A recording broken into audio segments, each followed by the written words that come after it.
Hi, good afternoon everyone. So, I'm making our DIY school ID. So, for today's video, charing. So, magunting na ta. And then,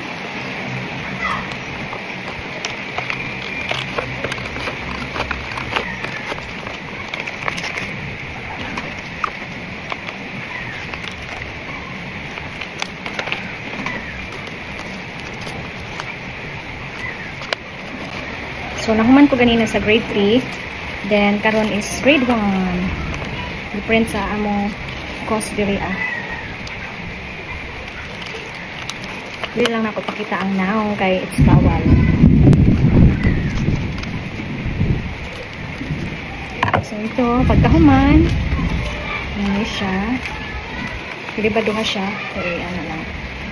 So, dinhi, kaya ang katong mga in case of emergency, contact number sa parents, and then dinhi kay school year, then unsa nga grade level, and then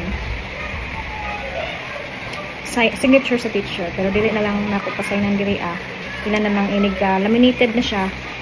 Ilan na lang isuwat sa papel, din ilan na lang i-paste diri. Nga laminated na.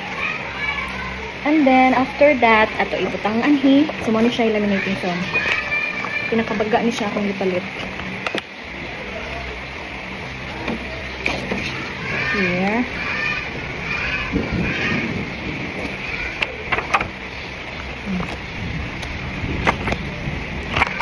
Ready na for lamination. Hi, mag-laminate na ta. This is it. Here.